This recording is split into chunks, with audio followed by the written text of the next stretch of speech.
शुरू करते हैं आज का टॉपिक। ठीक है, जो आपसे एक क्वेश्चन है, ऑनलाइन बच्चे ध्यान देंगे, आप भी ध्यान दीजिए। इंडिया के सेंट्रल बैंक का नाम क्या है? आरबीआई। ठीक है, इंडिया के जो सेंट्रल बैंक है उसका नाम है आरबीआई। ठीक है, रिजर्व बैंक ऑफ इंडिया। ठीक है बच्चों, क्लियर? अच्छा, अब एक क्वेश्चन और एग्जाम में आता है। ठीक है, आरबीआई का जो हेड होता है, आरबीआई के हेड को क्या बोलते हैं? उसको मैनेजिंग डायरेक्टर बोलते हैं, चेयरमैन बोलते हैं, सीईओ बोलते हैं, ये क्या बोलते हैं? चेयरमैन। आप क्या बोलते हैं बेटा? Managing director. यस, ऑनलाइन बच्चे बताएंगे आरबीआई का जो हेड होता है उसको क्या बोलते हैं बेटा? आरबीआई का जो हेड है क्या बोलते हैं? याशु कह रही हैं चेयरमैन। इसके अलावा कोई दूसरा आंसर हो? यस,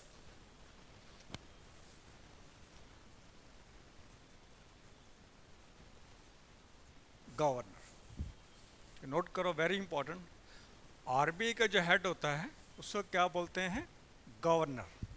ठीक है, क्लियर? Governor of RBI. ठीक है, क्लियर?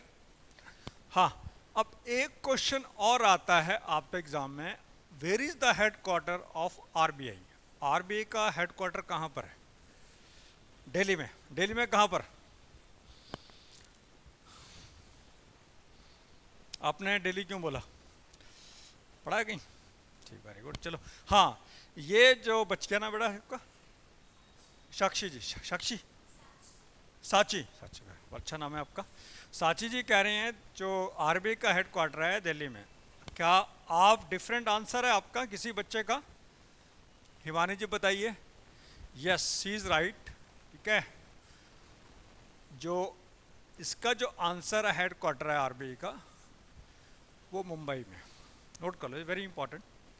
ठीक है, आरबीआई का जो हेडक्वार्टर है वो मुंबई में है, दिल्ली में नहीं है। हाँ, दिल्ली में एक रीजनल हेडक्वार्टर बोल सकते हैं उसका, पार्लियामेंट स्ट्रीट पर। ठीक है, क्लियर? याद रहेगा। अब एक और क्वेश्चन आपसे रिलेटेड नहीं है लेकिन नोट कर लो। आरबीआई वाज सेटअप इन 1935। 1935 में इसकी स्टार्ट की गई थी, स्टार्ट हुई था। ठीक है, 1935 में, 1935 में इसकी स्टार्ट हुई थी। और डेट अगर लगना है 1/4 से, 1/4 1935। ठीक है, ऑलमोस्ट 90 ईयर्स हो गए हैं इसको। ठीक है बच्चों। अच्छा, एक आपकी जानकारी के लिए, ये इंडिया का सेंट्रल बैंक है। कुछ टाइम के लिए जब इंडिया का पार्टीशन हुआ, कुछ समय के लिए आरबीआई ने पाकिस्तान के सेंट्रल बैंक का काम भी किया था। और म्यांमार, म्यांमार का नाम सुना है आपने? म्यांमार क्या है? एक देश का नाम है जिसका ओल्ड नेम है बर्मा। और आपकी जानकारी के लिए टिल 1937, 1937 तक it was part of India. ठीक है, 1937 तक म्यांमार, या इसका जो ओल्ड नेम है Burma, was part of India, Bharat का हिस्सा था। बहुत कम बच्चों को पता है, बहुत कम लोगों को पता है। ठीक है, और इसके बाद 1947 में पता ही है आपका, इंडिया का डिवीज़न होगा। ठीक है, क्लियर? तो कुछ समय के लिए, टाइम बीइंग के लिए, जो सेंट्रल बैंक का सॉरी, पाकिस्तान के और म्यांमार का सेंट्रल बैंक का काम, ठीक है, वो आरबीआई ने ही किया था। क्लियर? याद रहेगा। चलो, आपसे एक क्वेश्चन और पूछते हैं, बड़ा इंपॉर्टेंट क्वेश्चन है जो एग्जाम में बार बार पूछा गया है कि जो अच्छा, ये आपसे क्वेश्चन है, अभी इंडिया में लोएस्ट डेनोमिनेशन कौन, कितने करेंसी का क्या है? लोएस्ट डेनोमिनेशन, सबसे कम करेंसी क्या है? 50 पैसा। ठीक है, बिल्कुल सही कहा। अभी लोएस्ट है 50 पैसा है, हाईएस्ट कितना है? 500। ठीक है, और आपको सर लास्ट ईयर आपको याद होगा 2000 रुपये का डीमोनेटाइजेशन किया गया था, 2000 रुपये का। ठीक है, 2000, नोट कर लो, ये भी पूछ सकते हैं आप एग्जाम में।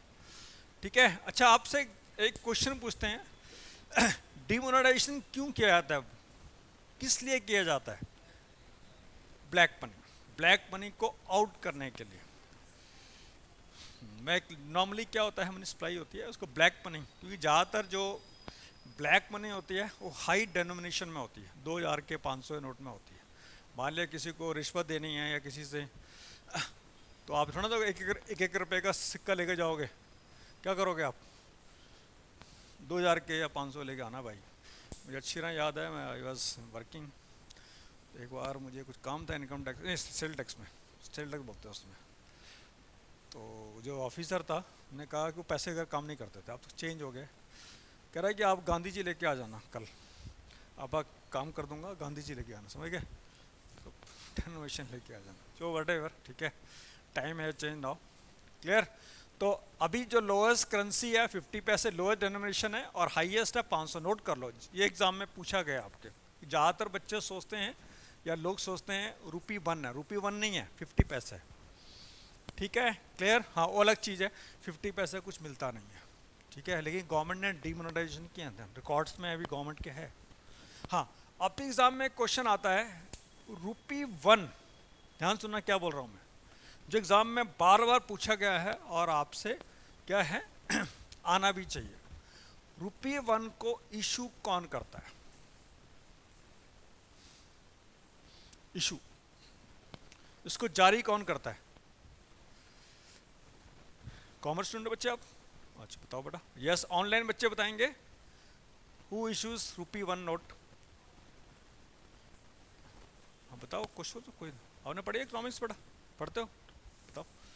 बताते हैं, बड़े ज़्यादातर टीचर बताते हैं, पढ़ाते हैं, और शायद आपके सिलेबस में भी, जहाँ मेरा ख्याल है, बताते हैं, आरबीआई के बारे में बताते हैं। बताओ, 1 रुपये का नोट जारी कौन करता है, इशू कौन करता है? यस, ऑनलाइन बच्चे बताएंगे। 1 रुपये का नोट कौन इशू करता है? फॉरेन होम मिनिस्टर करता है। 1 सेकंड के 2 सेकंड लो, कोई दिक्कत नहीं, आराम से करो, कोई दिक्कत नहीं। 1 रुपये का नोट कौन इशू करता है? कॉमर्स वाले बच्चे बता सकते हैं। ये यशु है, ये है पायल है, और हिमानी। यस बच्चों, पढ़ा होगा आपने इकोनॉमिक्स में, आपके जो आरबीआई बताता है, तो कोई नहीं। 1 रुपये का नोट है, नोट कर लो, से वेरी वेरी इंपॉर्टेंट, इसको गवर्नमेंट ऑफ इंडिया इशू करती है। अगर आप नेट पे चेक कर लो,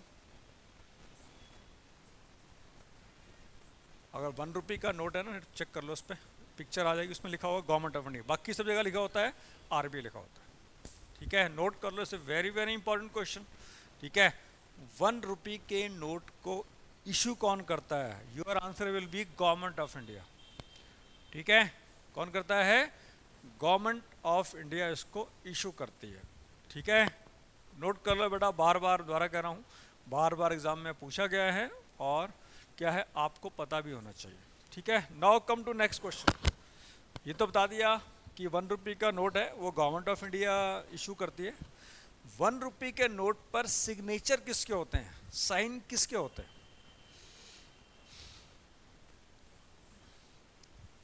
1 रुपये के नोट पर सिग्नेचर किसके होते हैं, साइन किसके होते हैं? यस, ऑनलाइन बच्चे, गवर्नर के नहीं होते बेटा, क्योंकि गवर्नर इशू नहीं कर रहा, ठीक है, तो नोट भी नहीं, उस पर क्या नाम है, साइन भी नहीं हो सकते, ठीक है, समझ आ गया? यस, अदर देन गवर्नर, क्या आंसर हो सकता है आपका यशु?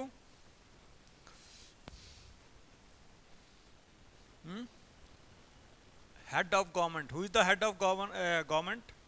हेड ऑफ गवर्नमेंट तो प्राइम मिनिस्टर होता है। क्या प्राइम मिनिस्टर इशू करता है इसको? प्राइम मिनिस्टर इशू करता है, सिग्नेचर होते हैं? नो, नोट करो, 1 रुपये के नोट के वेरी वेरी इंपॉर्टेंट क्वेश्चन है, वो होते हैं फाइनेंस सेक्रेटरी, वित्त सचिव इसको हिंदी में बोलते हैं। फाइनेंस सेक्रेटरी के सिग्नेचर होते हैं, नोट कर लो बेटा, बार बार एग्जाम में पूछा गया है और आपको पता भी होना चाहिए, ठीक है। 1 रुपये के नोट के ऊपर किसके सिग्नेचर होते हैं? किसके होते हैं बेटा? साची है, फाइनेंस सेक्रेटरी के, वित्त सचिव इसको हिंदी में बोलते हैं, फाइनेंस मिनिस्टर नहीं, ध्यान रखना, फाइनेंस मिनिस्टर नहीं होते हैं, ठीक है, किसके होते हैं? सेक्रेटरी। नोट कर लो बेटा, भूलना मत, it's a very very important question. ठीक है, चलो अब आते हैं, अब आगे बढ़ते हैं कि जो नोट पर कितनी लैंग्वेज में लिखा होता है, जैसे ₹1 या ₹5 या ₹20, कितनी लैंग्वेज में लिखा होता है? और फ्रेंच में भी होता है, कभी कभार पंजाबी में होता है। कितनी लैंग्वेज में होता है? In how many language it is mention, it is Hindi और इंग्लिश ओनली। ठीक है, ये कह रहे हैं सिर्फ हिंदी इंग्लिश, यानी 2 लैंग्वेज में होता है। बताओ, यस, हाउ मेनी लैंग्वेजेस? आप नोट होगा उसमें काउंट करो जरा, याद रहे, इसलिए कराऊंगा आपको याद रहेगा, तो भूल जाओगे आप। नोट निकालो और काउंट करो। ये है, किसका आंसर है? Sir can be repeat the can, यहाँ मेरा क्वेश्चन है आपसे पायल जी, पायल का इसको है कि जो नोट होता है, नोट के ऊपर कितनी लैंग्वेज में लिखा होता है? जैसे ₹1 है तो रुपया कितने, ₹1 कितनी लैंग्वेज में होगा? या ₹20 है, ₹500 है, कितनी लैंग्वेज में लिखा हुआ है? बेटा समझ आ गया पायल आपको? ठीक है, समझ आ गया? समझ आ गया आपको क्या पूछ रहा हूँ? यस, काउंट किया आपने? आपने काउंट किया? कितने? नहीं किया तो काउंट करो बेटा, काउंट करो ना, उसे याद रहेगा। मेरा पर्पज ये है कि उसे याद रहेगा, भूल जाओगे आप। कितने? 2 ही मिली हैं? No, how can it possible? ये क्या है भाई साहब? वे और के भाई, 15 बहुत है। कितनी है? 15? गलत है, ध्यान से गिनो। नहीं, आप पार्स 50% ठीक हो।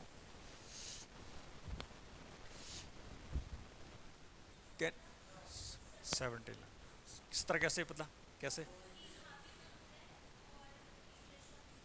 यस, ठीक है, 17 लैंग्वेज में लिखा होता है, नोट कर लो, टोटल 17। ठीक है, इंग्लिश हिंदी को वो 15 है साइड में, उसमें इंग्लिश हिंदी नहीं है। ठीक है, उसमें ऐड कर देंगे तो कितना हो जाएगा? 17 हो जाएगा। याद रखना, बहुत एग्जाम में ये पूछा गया है। अब मैं एक क्वेश्चन ट्विस्ट है इसके अंदर, आपको कहूं कितनी इंडियन लैंग्वेज में लिखा होता है, then what will your answer? कितनी इंडियन लैंग्वेज में लिखा होता है? 16 है। क्यों? इंग्लिश इंडियन लैंग्वेज नहीं है। ठीक है, समझ आ गया क्या पूछ रहा हूं? ठीक है, देखो प्रत्येक समझो, इंडियन भारतीय language, your answer will be 16। ठीक है, 15 इंग्लिश, क्योंकि इंग्लिश है, वो ज़्यादातर बच्चे गलत करते हैं। ओ सर बड़ा आसान क्वेश्चन आ गया था, हमने फट से कर दिया। वही पूछ क्या रहा है, व्हाट इज आस्किंग? ध्यान से पढ़ते नहीं। ऐसा लिखा हुआ कितनी लैंग्वेज में? इंडियन लिखा हुआ है, then your answer be different. ठीक है, भारतीय भाषा इसको हिंदी में बोलते हैं। ठीक है बच्चों, बोलोगे तो नहीं? ठीक है, चलो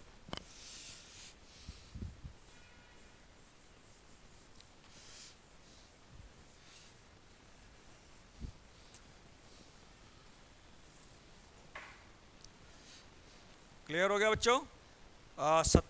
बिल्कुल यशु से का 15 और 2 17। ठीक है, अगर आता है कितनी इंडियन लैंग्वेज है, फिर 16 होगा। चलो नेक्स्ट क्वेश्चन, वेरी इंपॉर्टेंट। अच्छा ये बताइए कि इंडिया में जो कॉइन्स है, ठीक है, कॉइन्स कौन इशू करता है? किसका काम है? कॉइन, सिक्के जिसको बोलते हैं। ठीक है, समझा गया बच्चों? जो कॉइन्स है, ₹1 का तो मैंने बता दिया आपको, कौन इशू करता है? Government of India. ठीक है, बिल्कुल कर रहा है। अब मेरा क्वेश्चन है आपसे, इंडिया में कॉइन्स, सिक्के कौन जारी करता है, इशू कौन करता है? मैं डिस्ट्रीब्यूशन की बात नहीं कर रहा है। ठीक है, मैं पूछ रहा कॉइन्स कौन इशू करता है? यस, यस बच्चे, ऑनलाइन बच्चे, पायल, हिमानी, क्या हिमानी और यशु, कॉइन्स को कौन इशू करता है? सिक्कों को।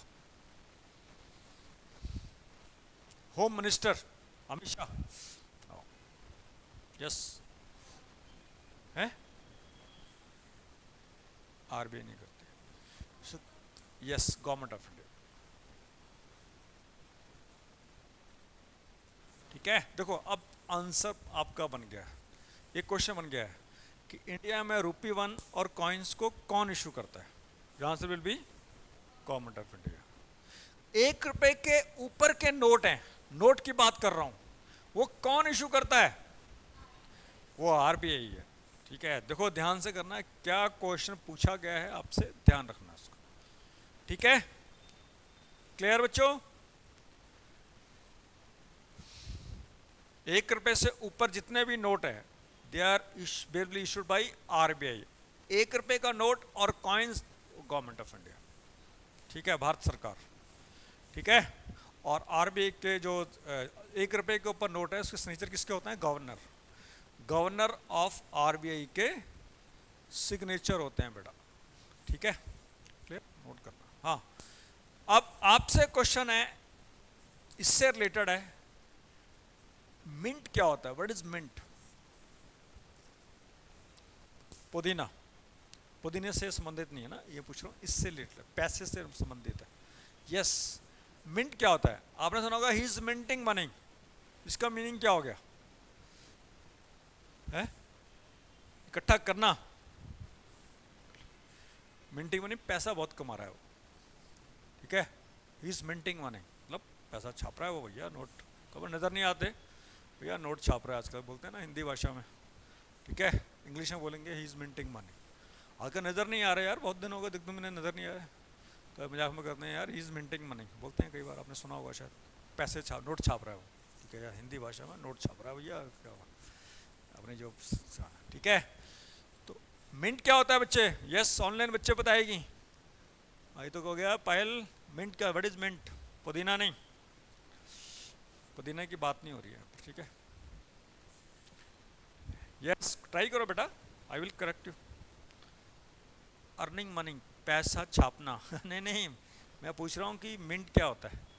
मिंट क्या होता है? जहाँ पर कॉइन्स मैन्युफैक्चर होते हैं, या फैक्ट्री जहाँ पर सिक्के बनाए जाते हैं।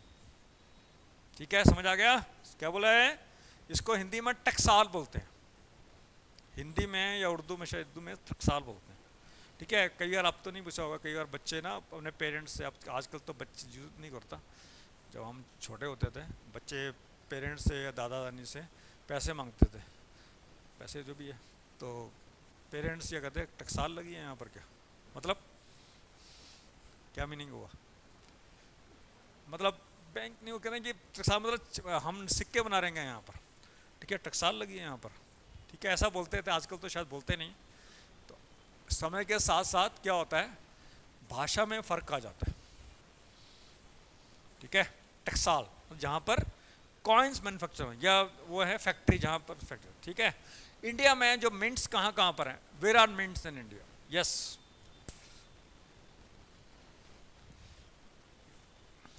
यस बेटा। हाँ जी, साची जी बताओ, साची मीनिंग क्या होता है बेटा? सच्चाई, अच्छा साची, सच्चाई, अच्छा उसका शॉर्ट फॉर्म होगा। Thank you. ऐसा है, हर एक अगर भाषा सीखनी है ना, हमारे गुरुजी बोलते थे कि मीनिंग पूछा करो, उनके नाम का मीनिंग क्या है, ऐसे ही आपकी भाषा अच्छी हो जाएगी। कि हर एक नाम का मीनिंग होता है एक।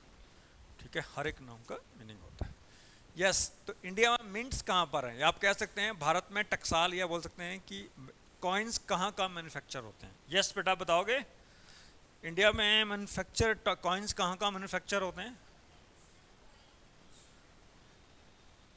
मैन्युफैक्चर क्या, दोबारा बोलोगे बेटा?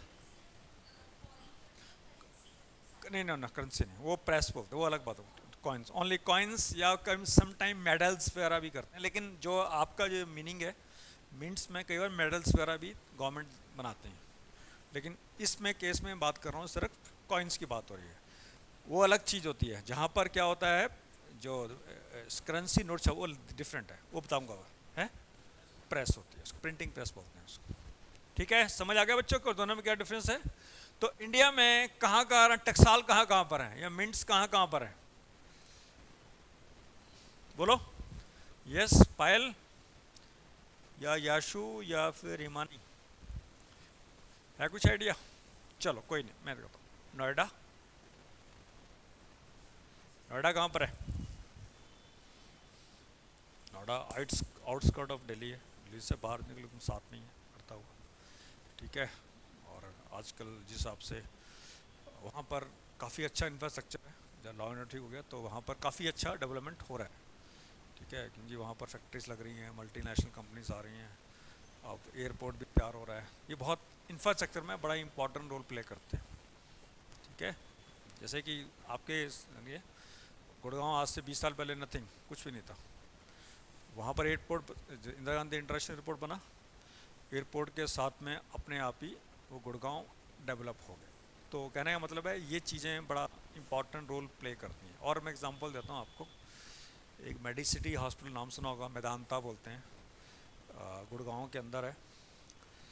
तो देयर वर नथिंग, जब 15 जब मतलब मेडिसिटी पहले स्टार्ट हुआ, मेडिसिटी स्टार्ट हो गया वहाँ पर इंटरनेशनल मतलब पूरे इंडिया से तो नहीं, नॉर्थ इंडिया से पेशेंट आते हैं, इवन अब्रॉड से भी आते हैं। तो उस एरिया का वहाँ पर जो रेंटल है या वैल्यू बहुत ज़्यादा बढ़ गई है, वहाँ पर होटल्स खुल गए हैं, वहाँ पर रेस्टोरेंट खुल गए हैं, कमी शॉप खुल गई है, डायग्नोस्टिक सेंटर खुल गए हैं, ठीक है। तो ऑटोमेटिकली उस एरिया का डेवलपमेंट हो जाता है। कहने का मतलब है एयरपोर्ट बना इंदिरा गांधी एयरपोर्ट में, उसके साथ में गुड़गांव भी डेवलप हो गया कि जो इंटरनेशनल फ़्लाइट्स आती हैं अपना उतरे वहाँ पर मीटिंग में चले गए और वापस चले गए, ठीक है, बड़ी इंपॉर्टेंट है। क्लियर? तो नोएडा है, ठीक है, नोएडा में है। और कहाँ पर है?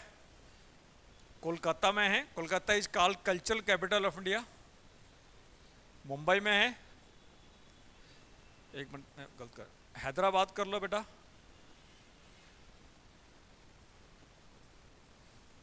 और मुंबई, ठीक है। तो इंडिया में चार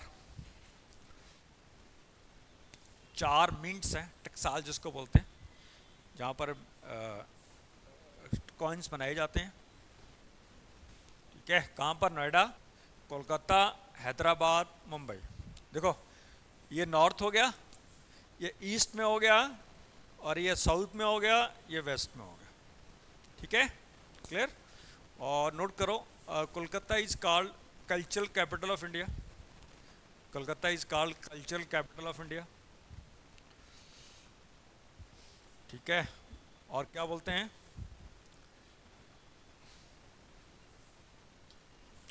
और नोट करो, हैदराबाद इसको हाईटेक सिटी, हाईटेक सिटी बोला जाता है। और ट्विन सिटीज किसको बोला जाता है? ट्विन सिटीज, ठीक है, हैदराबाद एंड सिकंदराबाद को, ठीक है, नोट कर लो, हाईटेक सिटी जो एग्जाम में पूछता है, ठीक है, वो हैदराबाद को बोलते हैं। ट्विन सिटीज हैदराबाद सिकंदराबाद, ये भी बहुत एग्जाम में आता है, हैदराबाद सिकंदराबाद।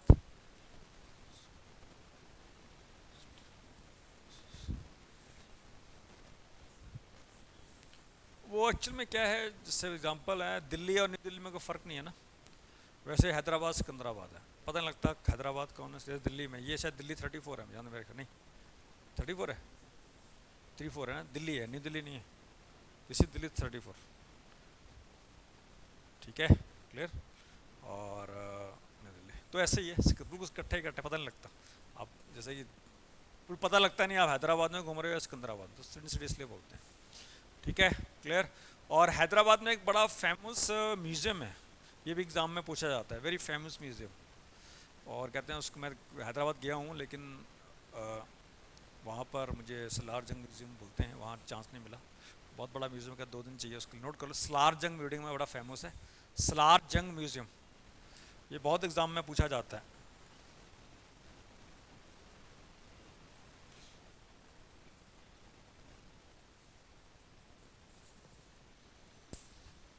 ठीक है। और वहाँ पर चार मीनार है, एक बड़ी फेमस है, ठीक है, चार मीनार है एक।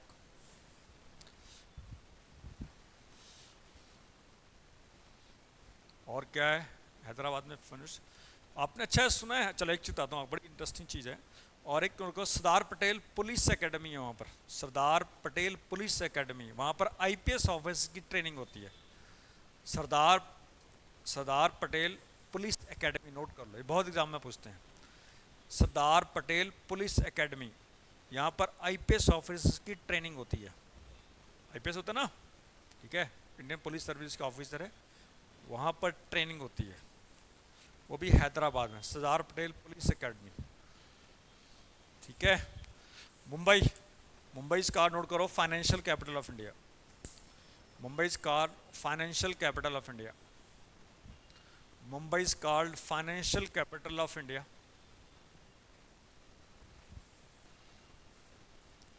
ठीक है, फाइनेंशियल कैपिटल ऑफ इंडिया।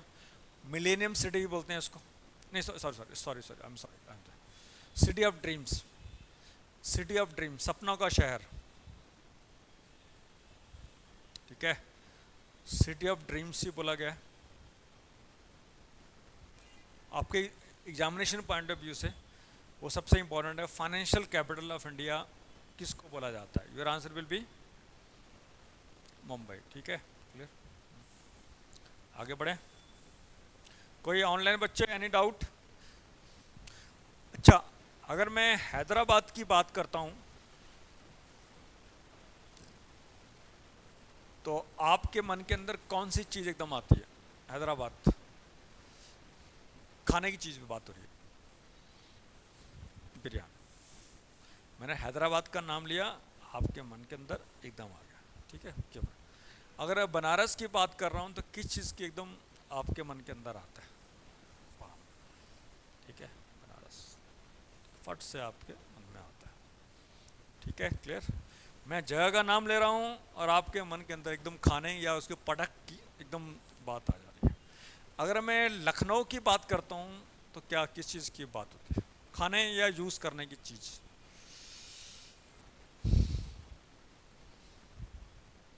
बोलो।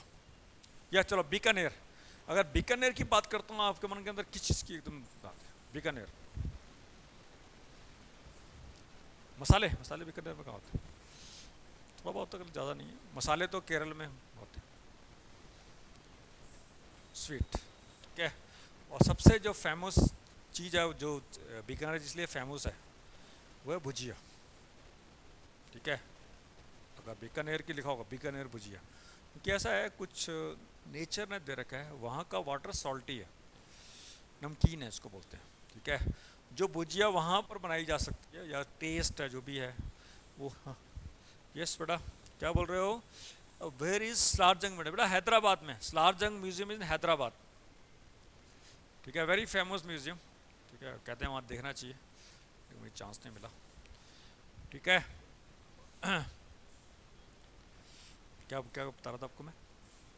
हाँ, बीकानेर, बीकानेर जो है वहाँ वाटर है, सॉल्टी है वाटर है, और उससे जो भुजिया है ज़्यादा क्रिस्पी और टेस्टी बनती है, इसको दूसरी जगह नहीं बन सकती, वो नेचर ने दे रखा है। ठीक है, चलो अगर मैं लखनऊ की बात कर रहा हूँ, एक चिकन कारी सुना है आपने? चिकन कारी, यस, वो एम्ब्रॉयडरी होती है। ठीक है, चिकन कारी एम्ब्रॉयडरी होती है। ठीक है, क्लियर। और बात कर रहा हूँ और क्या प्रोडक्ट कौन सा है?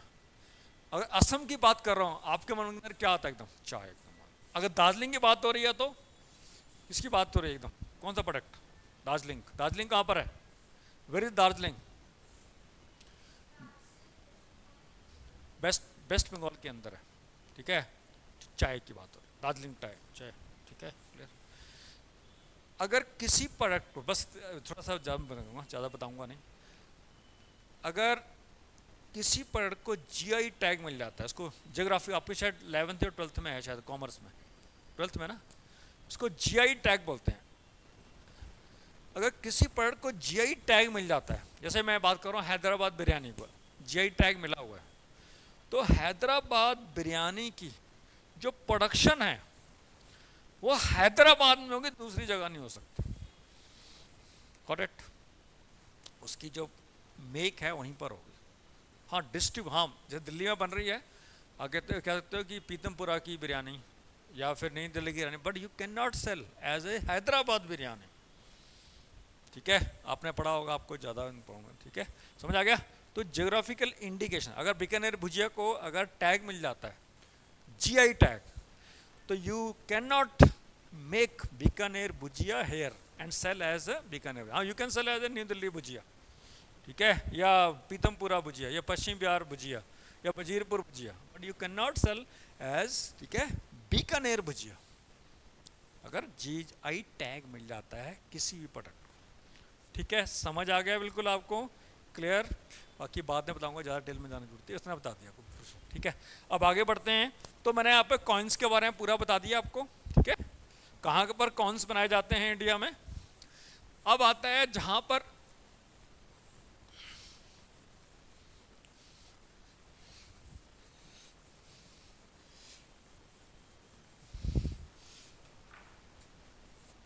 अब नोटों की बात करते हैं। नोट्स इंडिया में जो नोट प्रिंट कहाँ कहाँ पर होते हैं, यानी कि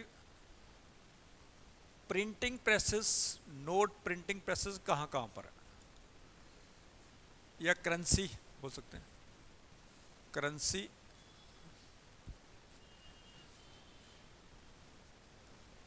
प्रिंटिंग प्रेसेस एक ही चीज़ है। ये कहाँ कहाँ पर है, बेंगलुरु, कहाँ पढ़ा है आपने? ठीक है, यस, इंडिया में जो नोट प्रिंटिंग प्रेसेस हैं या करेंसी प्रिंटिंग प्रेस हैं, कहाँ कहाँ पर है? यस, सच्ची बताओ बेटा, पता नहीं? यस, ऑनलाइन बच्चे ट्राई करेंगे, कहाँ कहाँ पर है नोट छापे जाते हैं इंडिया में।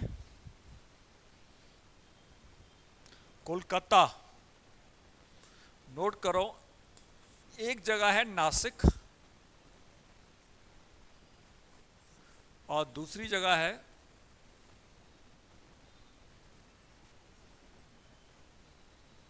देवास। ठीक है, नोट कर लो। Where is Nashik? नासिक कहाँ पर है? महाराष्ट्र में, इसका वाइन कैपिटल ऑफ इंडिया। ठीक है, इसको वाइन कैपिटल, और एक जो अभी कुंभ का मेला लगा हुआ है, तो ये ओनली प्लेस है साउथ में जहाँ पर कुंभ का मेला लगता है, और it is on the banks of river Godavari, Godavari नदी के किनारे है। ठीक है, नोट कर लो। और इसको बूढ़ी गंगा, ओल्ड गंगा भी बोला गया है गोदावरी रिवर को। क्या बोला गया बेटा? ओल्ड गंगा, डेक्कन गंगा भी बोला गया, डेक्कन गंगा। ठीक है, बूढ़ी गंगा, डेक्कन गंगा, ठीक है, गोदावरी रिवर, याद रहेगा बच्चों। आप भी कुंभ का मेला कहाँ लगा हुआ है? प्रयागराज। अभी जो कुंभ का मेला चल रहा है शायद अगले महीने की 24 तारीख तक है, 24-25 तक है। हाँ, कुंभ का काफ़ी लोग जा रहे हैं वहाँ पर। ठीक है, और नासिक और किस चीज़ के लिए फेमस है? प्याज, अनियंस। ठीक है, प्याज के हैं, अंगूर के लिए। ठीक है, उसके सब बता दिया, पता भी होना चाहिए, बीइंग एन इंडियन आपको पता भी होना चाहिए नासिक में ये चीज़ होती है जी। ठीक है, क्योंकि ऐसा होता है जब भी प्याज का रेट बढ़ता है तो नासिक के बारे में इंफॉर्मेशन जरूर आती है। ठीक है, अब आ जाओ देवास। वेरी देवास, देवास है मध्य प्रदेश में। ठीक है, देवास इंदौर के पास पड़ता है। ठीक है, तो यहाँ पर दो जगह इंडिया में प्रिंटिंग प्रेसेस है। ठीक है, याद रहेगा। Now come to next one. ठीक है, अब क्या जो नोट होते हैं उसमें ऑर्डिनरी पेपर होता है या स्पेशल काइंड ऑफ पेपर होता है? Special kind of paper, otherwise तो हर बंदा छाप के कर देगा। तो ठीक है, तो ये मिल कहाँ पर है, पेपर मिल कहाँ पर है? जहाँ पर ये सिक्योरिटी जो है पेपर, सिक्योरिटी पेपर मिल कहाँ पर है? वो है नर्मदापुरम, आजकल इसका नया नाम है, पहले होशंगाबाद बोलते थे।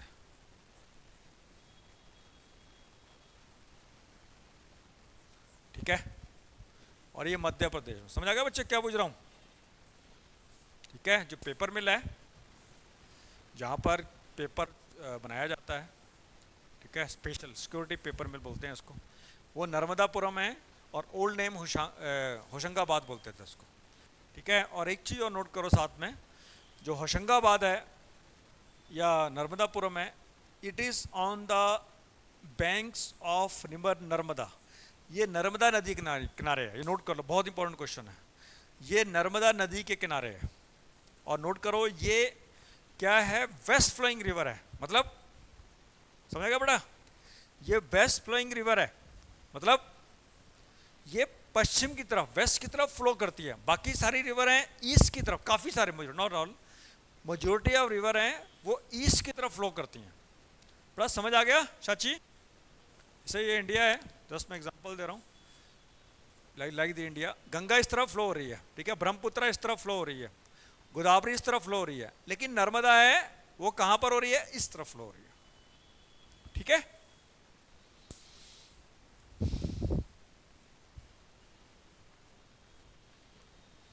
आगे बढ़े, ठीक है, क्लियर बच्चों, याद रहेगा। Now come to next. अब आपके पास पासपोर्ट है, पासपोर्ट क्या होता है, व्हाट इज पासपोर्ट? बाहर जाने के लिए आपका एक डॉक्यूमेंट होता है, बुक टाइप होती है, ठीक है, क्या उसमें भी ऑर्डिनरी पेपर लगता है? स्पेशल काइंड ऑफ, ठीक है, या प्रिंटिंग है, स्पेशल काइंड ऑफ होती है, ठीक है, वो पेपर भी ही बनता है। अच्छा, तो हाँ, अब आपने एनएससी देखे, नेशनल सेविंग सर्टिफिकेट, वो क्या ऑर्डिनरी पेपर होता है, स्पेशल काइंड ऑफ पेपर होता है? वो भी अलग तरह का पेपर है, सिक्योरिटी फीचर होते हैं उसके अंदर। या चेक बुक की बात कर रहा हूँ, चेक बुक भी स्पेशल, अदरवाइज क्या है, मिस यूज़ हो जाएगा। ठीक है, या स्टैम्प, आजकल तो स्टैम्प नहीं चलती, पहले तो क्या होता था, जब हम पढ़ते थे, आपकी केस के थे, तो स्टैम्प, बच्चे स्टैम्प कलेक्शन करते थे, और स्टैम्प कलेक्शन क्या बोलते हैं, नोट कर लो, ये भी एग्जाम में पूछते हैं, फिलाटेली, नोट कर लो, कलेक्शन ऑफ स्टैम्प, ये बहुत एग्जाम में आता है, फिलाटेली बोलते हैं, कलेक्शन ऑफ स्टैम्प्स। पहले करते थे, आजकल तो मेरे बच्चे देखा नहीं मैंने, पहले बहुत करते थे। ठीक है, philately is collection of stamps. Stamp समझ गए ना, स्टैम्प क्या होती है, जो इस पे लगती है पोस्ट में, अब तो नहीं यूज़ ही नहीं करते ना, पोस्ट कार्ड पे या फिर एनविलप पे, आजकल तो कोरियर चलता है। ठीक है, गवर्नमेंट ने वो बंद ही कर दिया सिस्टम। ठीक है, कलेक्शन ऑफ स्टैम्प्स क्या हो गया, फिलाटेली। ठीक है, क्लियर। और जब बात चली, एक चीज़ नोट कर लो, न्यूमिस्मेटिक्स क्या होता है, व्हाट इज न्यूमिस्मेटिक्स? ये बहुत इंपॉर्टेंट है, ये एग्जाम में बहुत आता है। What is numismatics? यस साची या ऑनलाइन बच्चे, व्हाट इज न्यूमिस्मेटिक्स क्या होता है? What is numismatics? सिक्के, न्यूमिस, ये देखो, न्यूमिस है, it is a Greek word, ठीक है, ग्रीक लैंग्वेज में न्यूमिस मीन्स कॉइन्स। ठीक है, तो कॉइन्स और मेडल की कलेक्शन को क्या बोलते हैं, न्यूमिस्मेटिक्स। समझ आ गया, समझ आ गया बच्चों? ये नोट कर लो, बहुत इंपॉर्टेंट है, बहुत एग्जाम में रेगुलर पूछा गया है, फिलाटेली क्या होता है, न्यूमिस्मेटिक्स क्या होता है। बड़ा समझ आ गया बच्चों, व्हाट इज न्यूमिस्मेटिक्स? ठीक है, collection of coins and medals, ठीक है, इज कॉल्ड न्यूमिस्मेटिक्स। ठीक है, चलो आगे बढ़ते हैं यहाँ पर। तो ये हो गया। अब जो सिक्योरिटी पेपर मिल रहे हैं, सिक्योरिटी प्रिंटिंग प्रेसेस, सॉरी मैं गलत हो गया, जहाँ पर स्पेशल काइंड ऑफ प्रिंटिंग होती है, वो कहाँ पर है इंडिया में? वो हैदराबाद एंड नासिक में।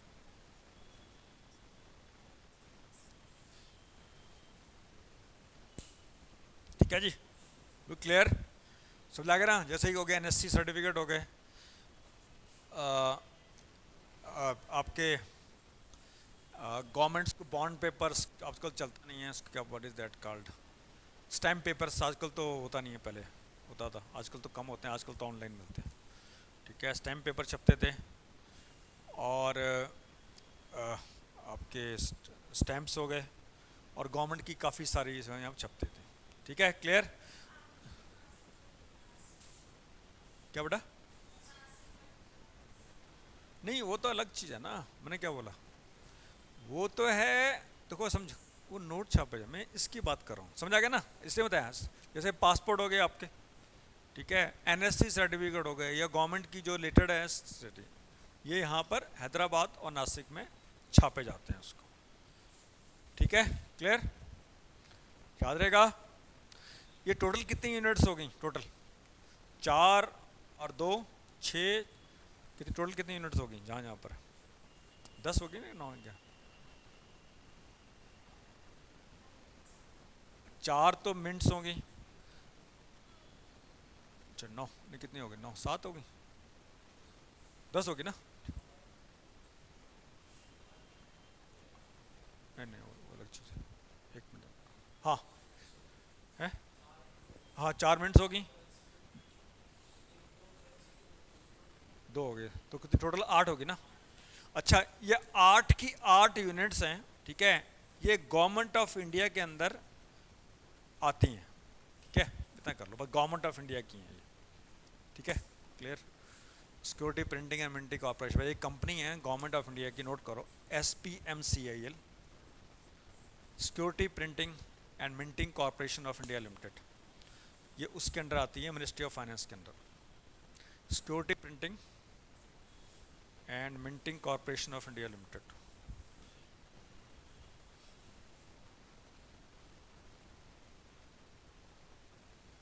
ठीक है, क्लियर, याद रहेगा बच्चों, ठीक है। आपके एग्जाम में ज़्यादा आता है, एक पेपर मिल कहाँ पर है और नोट प्रेस कहाँ पर है, ज़्यादा एग्जाम में ये आता है। और व्हाट इज न्यूमिस्मेटिक्स, ठीक है, एंड फिलाटेली क्या होता है। अब हुई क्या प्रॉब्लम, क्या होगी, आपको एक प्रैक्टिकल बात बताता हूँ।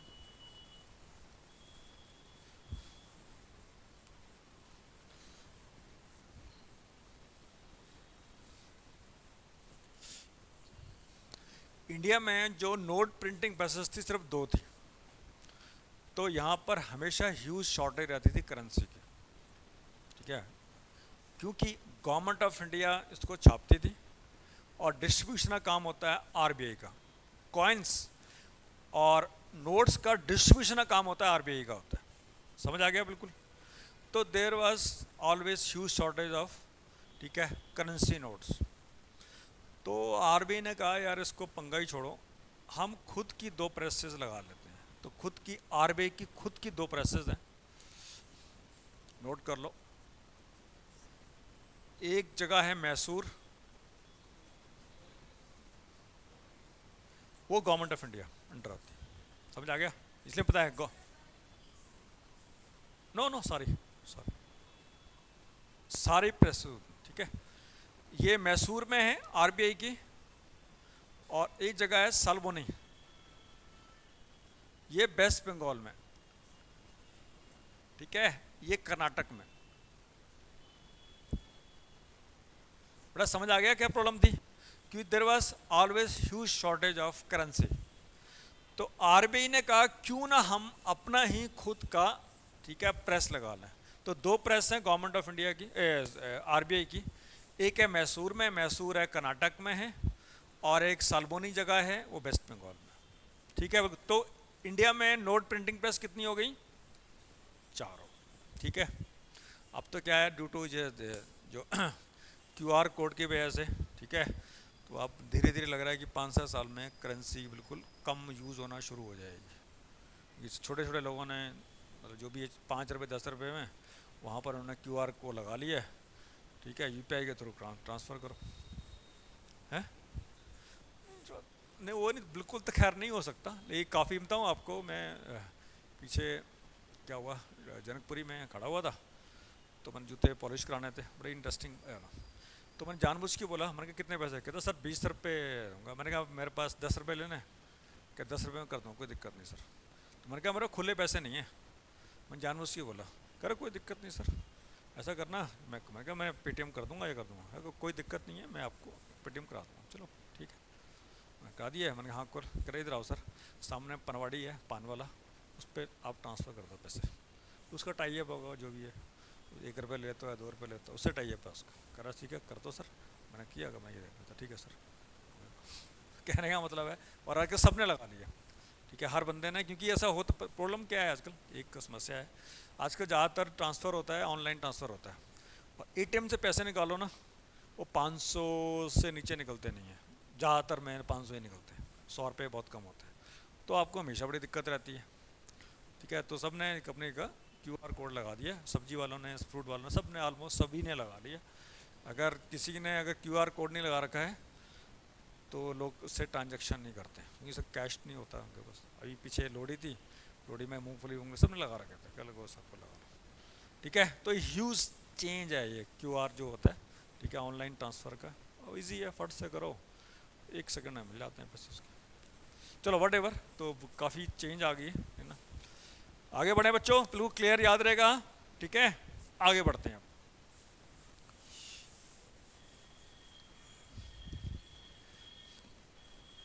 आपको एक चीज़ और सिखाते हैं,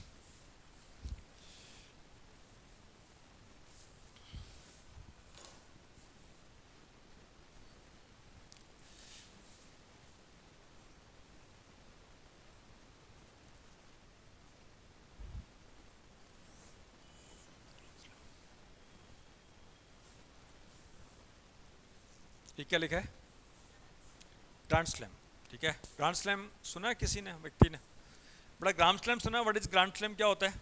यस ऑनलाइन बच्चे, याशु, हिमानी या फिर पायल बताएंगी व्हाट इज ग्रैंड स्लैम, किससे रिलेटेड है? ये एग्जाम में बार बहुत आता है, what is grand slam, grand slam क्या होता है, या ग्रैंड स्लैम बोलते हैं, डी साइलेंट है शब्द, yes what is grand slam, grand slam क्या है, यस बच्चों।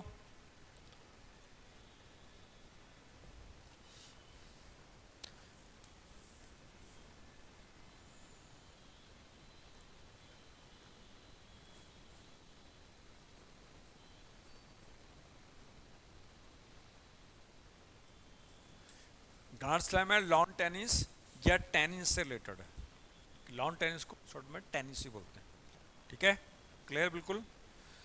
आप ग्रैंड स्लैम में कौन कौन से टूर्नामेंट आते हैं नोट करो,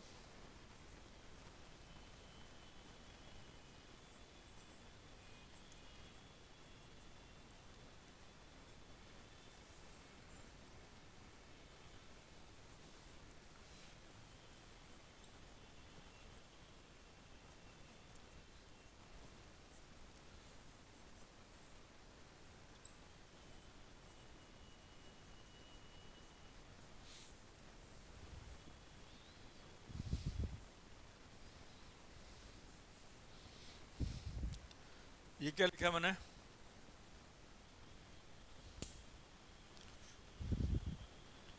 है ओजेड मतलब, यस सच ही बताओ, जो ओपनिंग करते हैं किसी की ओपनिंग, ओ जेड शॉर्ट हमें ऑजी, ऑजी कौन से कंट्री को बोलते हैं,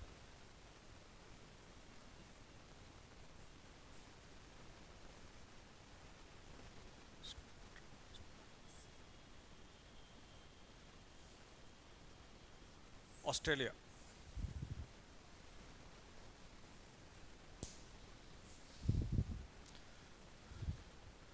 ठीक है, ऑजी, ओजेड, ठीक है, ओजेड। वो जो ऑस्ट्रेलिया को अब ऑजी बोलेंगे ना बड़े खुश होते हैं, वो ऑस्ट्रेलिया नहीं बोलते हैं उन्हें, ऑजी, ठीक है। मेरा कज़न रहता है तो उसने मुझे बताया था, कहता है कि वो ऑजी, ठीक है।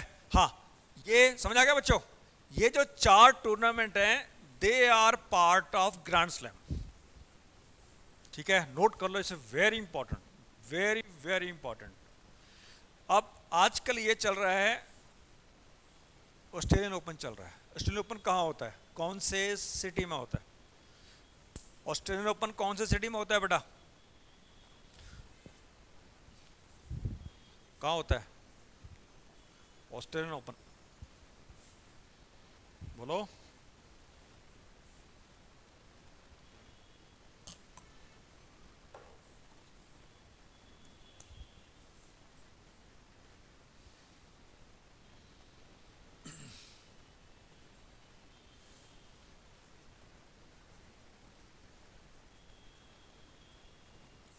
मेलबॉर्न में, ठीक है।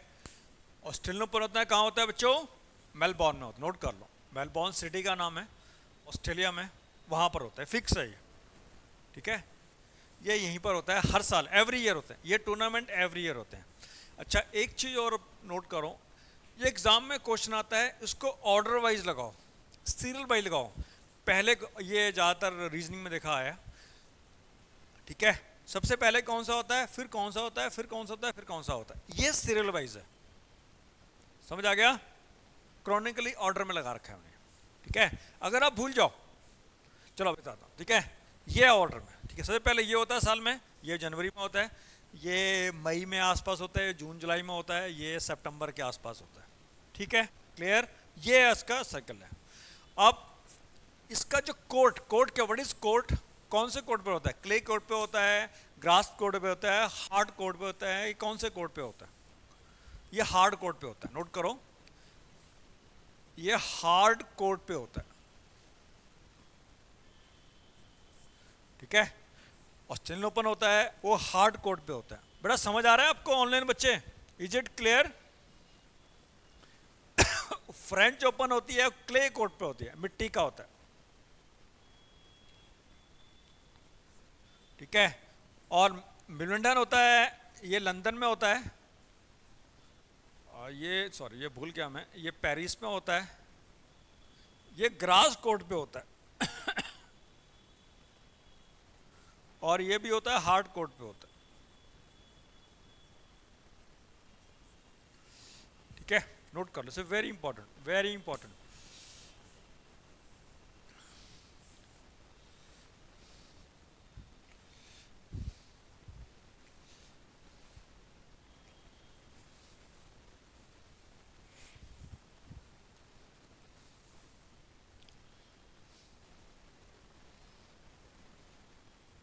ठीक है,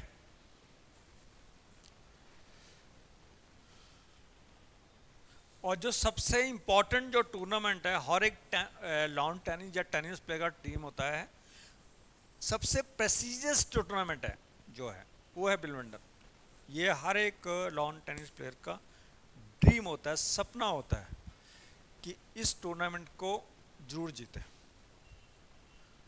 most prestigious lawn tennis tournament है और सबसे ज़्यादा जो मनी इन्वॉल्व है इसी के अंदर है, ठीक है। बोलोगे तो नहीं?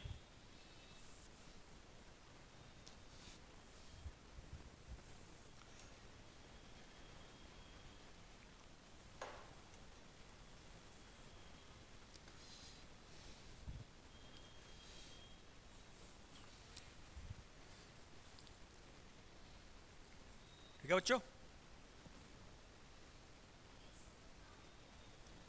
यूएस ओपन ये अच्छा नहीं, ये न्यूयॉर्क में,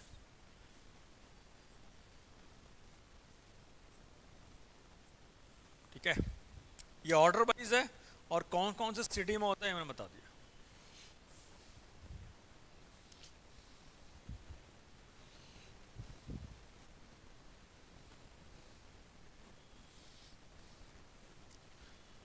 ग्रांड स्लैम कौन से स्पोर्ट से रिलेटेड है? टेनिस, टेनिस से लॉन टेनिस एक ही बात है। और इसमें कौन कौन से टूर्नामेंट, ग्रांड स्लैम में कौन कौन से टूर्नामेंट आते हैं? Aussie open, French open, Wimbledon and fourth one is, क्या है, जैसे मैं एग्जांपल देता हूँ। अच्छा तो नोट कर लिया आपने। कई बार एग्जाम में ये आता है, अगर आप भूल जाओ, आपको ज्योग्राफी की नॉलेज होगी, ये ग्लोब है, सबसे ईस्ट में ऑस्ट्रेलिया है, इसके बाद फ्रांस आता है, इसके बाद लंदन कहाँ पर है? यूके में, इसके बाद यूके आता है और इसके बाद यूएसए होता है। तो इस तरह से कर सकते हो याद, अगर आप भूल जाओ, ठीक है, समझा गया ना? आपने मतलब राइट से लेकर लेफ्ट तरफ जाना है तो अपने आप आपको ऑर्डर में आ जाएगा, ठीक है, क्लियर। अच्छा कई बार होता है रीजनिंग में ऑड वन आ जाता है, यूएस ओपन की जगह इंडियन ओपन दे देंगे, तो ऑड वन कौन सा हो गया? क्यों? यस वाला, ठीक है, समझ आ गया आपको? ये रीजनिंग में आता है, जीके में आ सकता है, इसमें आ सकता है, ठीक है। या साथ में दे देंगे इंग्लैंड ओपन, अलग हो गया। ठीक है, समझ आ गया आपको? वही सिंपल है, इस तरह से क्वेश्चन एग्जाम में आ गया आते। बेटा ऑनलाइन बच्चे, इज इट क्लियर? ठीक है, किस तरह से क्वेश्चन आता है मैंने आपको करा दिया है, और ये वैसे very very very important exam में पूछा गया बार बार कि लॉन जो है ग्रांड स्लैम में कौन से स्पोर्ट्स से रिलेटेड है, लॉन टेनिस से, और इसमें कौन कौन से टूर्नामेंट आते हैं। जैसे और एग्जांपल देता हूँ, आपने नाम सुना होगा रोजर फेडरर, बहुत बड़ा प्लेयर था तो रिटायर हो गया। रोजर फेडरर है ने मान लिया, अगर मैं कहूँ 15 ग्रैंड स्लैम टाइटल जीते हैं, इसका मतलब क्या हो गया? यानी कि हो सकता है 3 इसमें हो, 4 इसमें हो, 2 इसमें हो, 1 इसमें हो, लाइक दैट, टोटल 15 हो गया।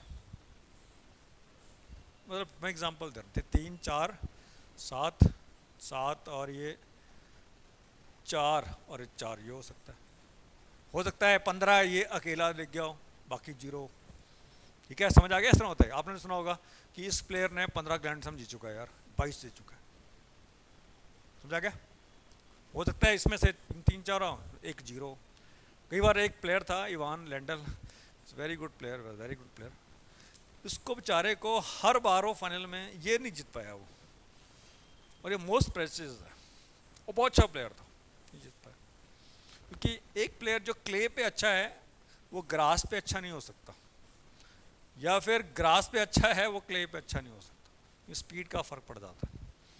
ठीक है, अलग तरह की प्रैक्टिस चाहिए होती है।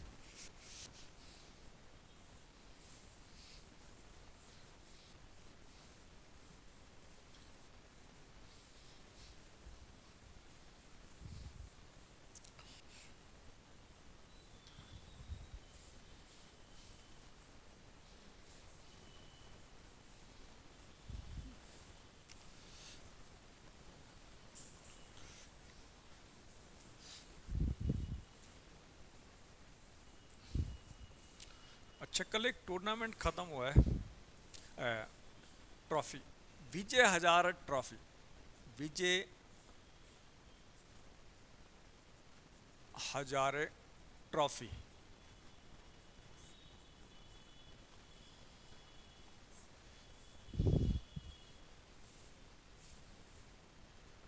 हाँ, विजय हजारे ट्रॉफी है, ये कौन से स्पोर्ट्स से रिलेटेड है? विजय हजारे ट्रॉफी है, कौन से स्पोर्ट्स से रिलेटेड है? यस, बताओ बेटा, बोलो, स्पोर्ट्स में तो बड़ी तेज होना चाहिए, बोलो साची जी। विजय हजारे ट्रॉफी है नेशनल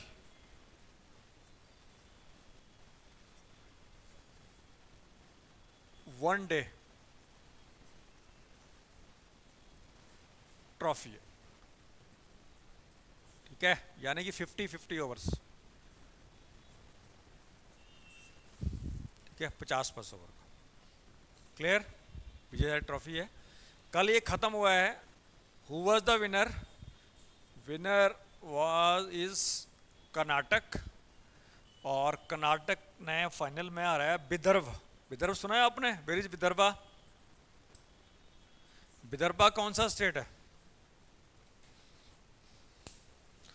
विदर्भ कौन से स्टेट में आता है? यस, ऑनलाइन बच्चे बताएंगे विदर्भ जो है वो कौन से स्टेट का पार्ट है। यस, याशु, पायल या हिमानी जी बताएंगे बेटा।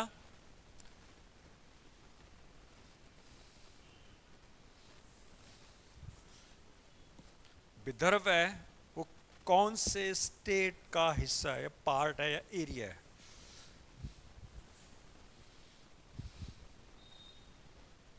सामने कैसे काम कर रहा है बेचारा,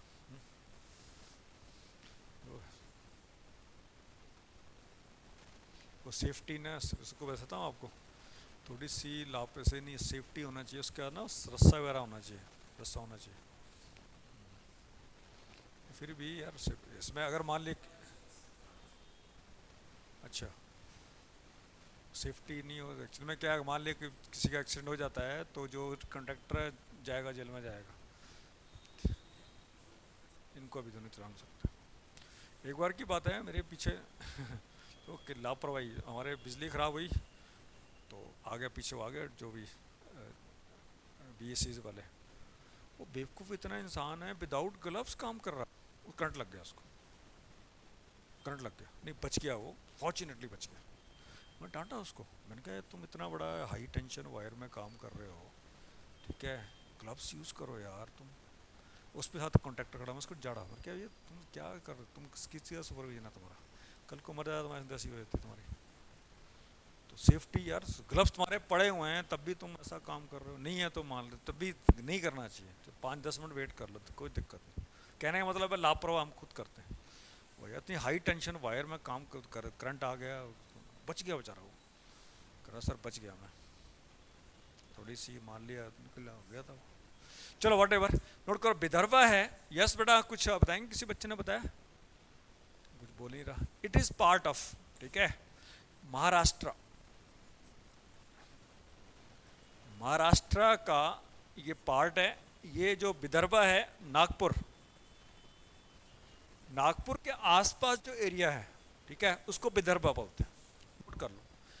नागपुर है जो आसपास जो एरिया है, ठीक है, आसपास मीन्स 200-300 किलोमीटर एरिया है, उसको विदर्भा बोलते हैं। और कई बार डिमांड आती है कि विदर्भा को अलग से एक स्टेट बनाया जाए, कि Maharashtra is a big state, big राज्य है एक। और नागपुर किस चीज़ के लिए फेमस है बेटा, नागपुर, यस, नागपुर में क्या चीज़ फेमस है, यस ऑनलाइन बच्चे, यस पायल वेरी गुड, ठीक है, आपने बिल्कुल आंसर करेक्ट दिया, वेरी गुड, शाबाश। अब नागपुर किस प्रोडक्ट के लिए फेमस है, यस साची, आप बताओ बेटा,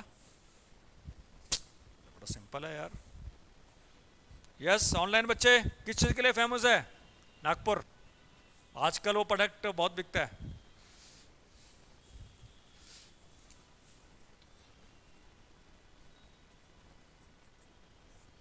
ऑरेंज, संतरों के लिए, ठीक है, इसका orange capital of India, note करो, Nagpur is called orange capital of India, ठीक है, Nagpur is called orange capital of India, ठीक है, संतरों का राजधानी बोलते हैं, बहुत एरिया में बहुत सारे संतरा मिलते हैं। और देखो ने संतरे, नागपुर के संतरे हैं सर, ले लो, ठीक है, नागपुर के हैं सर, ले लो, बोलते नहीं संतरे वाले, नहीं सुन, ध्यान नहीं दिया, बोलते हैं वहीं पर है, नहीं संतरे तो बोलते हैं, नागपुर के हैं सर, नागपुर संतरे ले लो। जैसे इलाहाबाद के अमरूद बड़े फेमस हैं, इलाहाबाद के सर, ठीक है, अमरूद है बड़ा फेमस है, बहुत अच्छा अमरूद होता है, क्योंकि देखो हर जलवायु अलग अलग होती है, तो उसका जो टेस्ट है ये, जैसे for example basmati rice, basmati rice क्या होते हैं, चावल होते हैं, ये हर एक स्टेट में नहीं होते हैं, कुछ एरिया में लिमिटेड हैं, और हर एक कंट्री में नहीं होते, कई कंट्रीज ने ट्राई किया उसको ग्रो करने का, नहीं दे फेल्ड, यूएसए ट्राइड, ठीक है, बहुत टेम्परेचर होता है और सॉइल, उसकी हीट, कितना हीट उसे चाहिए, कितना वो चाहिए, नमी, वो पर एवरीथिंग, ह्यूमिडिटी का, एवरीथिंग इज गॉड। तो बासमती राइस है वो इंडिया में हरियाणा, पंजाब, जम्मू और देहरादून यानी उत्तराखंड कुछ एरिया में होता है, हर जगह नहीं होता, ठीक है, और वर्ल्ड में सिर्फ 2 कंट्रीज में होता है बासमती राइस, और कहीं नहीं होता है। यस, 2 कंट्री कौन कौन से हैं, इंडिया तो है ही, इसके अलावा पाकिस्तान, और कहीं नहीं होता, बड़े कंट्री हैं, यूएसए ने बहुत ट्राई किया, दे ट्राई टू, ठीक है, नो फिर दे फेल्ड, क्योंकि वो होता है कुछ जो नेचर ने दे रखा है वो नहीं हो सकता, ठीक है, वर्ल्ड में सिर्फ 2 कंट्रीज में होता है, इंडिया एंड पाकिस्तान, और कहीं नहीं होता, और इंडिया में भी कुछ स्टेट्स से मिलता है, ठीक है, और बासमती राइस है, आजकल वो चीज़ वैरायटी नहीं रही है, ड्यू टू से वेदर चेंज हो गया है, तो ये बहुत एक्सपोर्ट होता है, खासकर गल्फ में जो बिरयानी वगैरह जो खाते हैं, ठीक है, वो, ठीक है, क्लियर।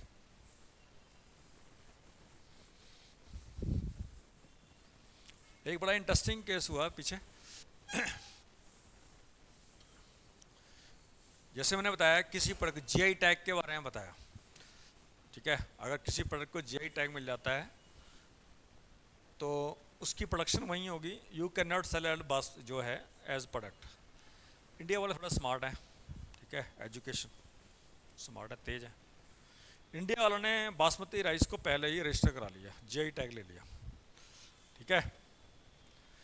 अब पाकिस्तान का जो बासमती राइस है उनको जीआई टैग नहीं मिला था, ठीक है।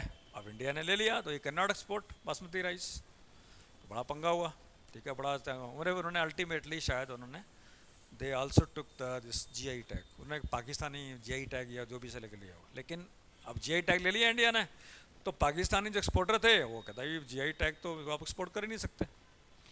तो इस तरह से भी होता है।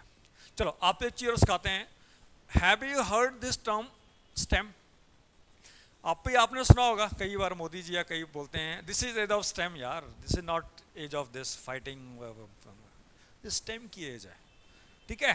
What is the full form of STEM? Yes, online बच्चे बताएंगे what is the full form stem.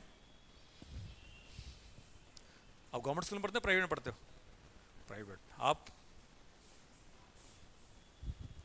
पूरा बताओ। गवर्नमेंट स्कूल के बाहर मैंने बहुत स्कूलों में, इसलिए पूछ रहा हूँ, और गवर्नमेंट स्कूल आजकल अच्छे हैं, बताऊँ आपको आजकल है। प्राइमरी पढ़े?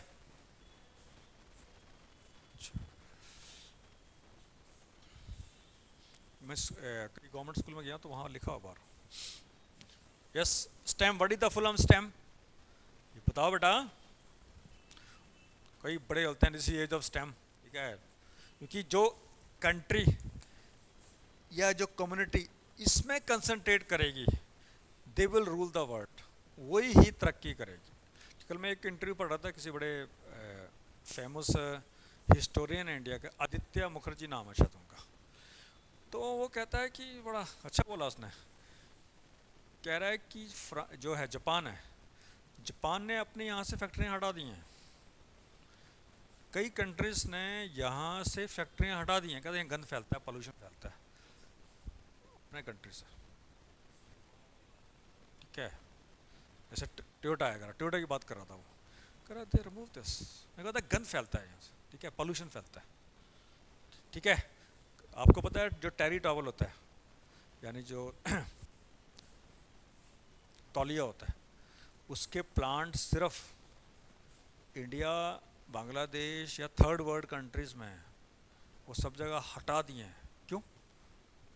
क्या रीज़न? बहुत ज़्यादा पोल्यूशन होता है। बेवकूफ़ नहीं है वो, उन्होंने सारा का सारा बांग्लादेश, पाकिस्तान, इंडिया या चाइना, ये वियतनाम, सब उस कंट्री में डाल दिए हैं, क्यों कहते हैं इससे बहुत ज़्यादा पॉल्यूशन होता है, जो मैंने पढ़ा है बहुत ज़्यादा पॉल्यूशन होता है।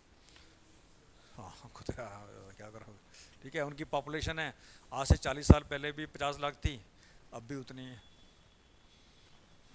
या तो पॉपुलेशन का क्या होता है तो आपको, आज ही मैं थोड़ी देर पहले पढ़ रहा था, आने से पहले लगभग 11 पौने 11 बजे जब निकला वहाँ घर से, तो चाइना में क्या प्रॉब्लम आ रही है, चाइना में पॉपुलेशन डिक्रीज हो रही है,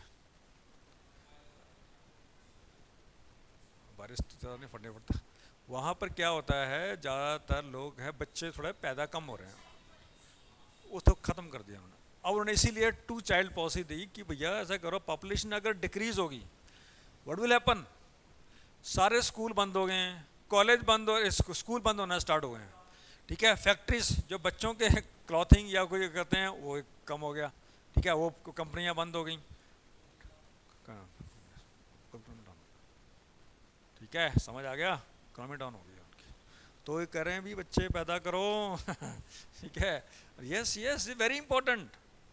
स्कूल बंद हो गए, कितने 1.5 लाख कितने लोग स्कूल बंद हो गए हैं वहाँ पे, अखबार में पढ़ना, टाइम्स ऑफ इंडिया लिखा हुआ है, स्कूल वहाँ पर जो टीचर बेरोजगार हो गए हैं, जो फैक्ट्रीज में जो बच्चों का सामान बनता था वो बंद होने से वो बेरोजगार हो गए हैं, खिलौने जो भी है बच्चे, जो होगा नहीं, डिमांड ही नहीं होगी, जो शॉप्स हैं बच्चों के लिए डेडिकेटेड थी वही बंद हो गई हैं, पूरा अखबार, बड़े very good article, what ever, कहने का मतलब है कि ये भी दोनों बड़ी इंपॉर्टेंट है, अगर इकोनॉमी बैठ जाएगी आपकी, ठीक है।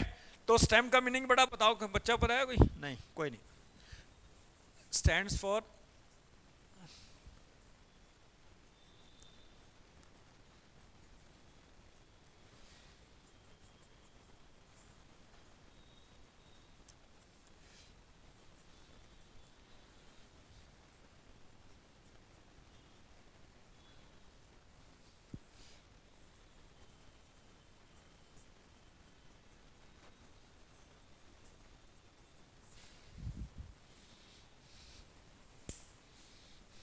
नोट कर लो, इज वेरी इंपॉर्टेंट, नोट करो बेटा।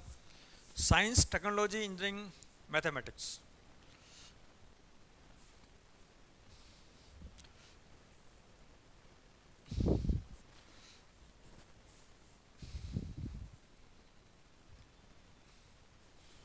Science, technology, engineering and mathematics.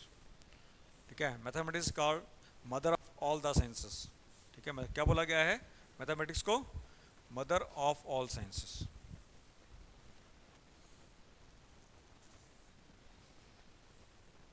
ठीक है, जैसे फॉर मैं एग्जांपल दे रहा हूँ, कोविड हुआ है, ऑल द साइंसेस, क्योंकि मैथमेटिक्स नहीं होगा तो आपकी इंजीनियरिंग नहीं चलेगी, टेक्नोलॉजी नहीं चलेगी। ठीक है, क्योंकि कंप्यूटर जो प्रोग्रामिंग होती है इसी पर है, वो तो उस पर साइंस यूज कर, ये नहीं चलेगा, ये नहीं चलेगा। अब ये कंप्यूटर सारा मैथमेटिक्स बेस है। ठीक है,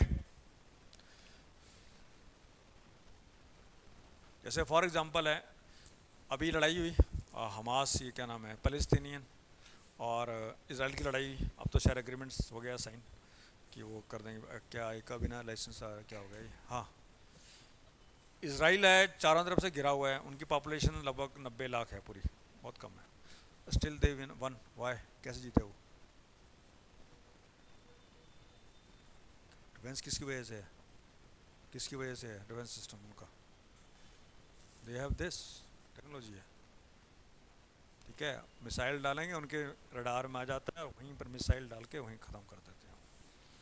ठीक है, अब पता है जो भी है, जो टेररिस्ट छुपे हुए हैं सुरंग के अंदर टनल में, उनका इक्विपमेंट है, वो आइडेंटिफाई कर लेते हैं और दे हुए उसके अंदर बम, टेक्नोलॉजी के पास। ठीक है, उन्हें पता है जहाँ पर वो स्कैन कर लेते हैं कि इस एरिया में वहाँ पर मूवमेंट हो रहा है। ठीक है, देख लेते हैं उनके पास क्या है, हथियार है, वो स्कैन करते हैं धड़ से, वहीं पर मिसाइल ख़त्म। क्या है, वो लड़ने नहीं जा रहे, वो लड़े हैं वहाँ पर। ठीक है, उनके पास ऐसे सैटेलाइट हैं, ऐसा सिस्टम उनके पास, उनके कैमरे में आ जाता है। ठीक है, और थे वहीं पर ही।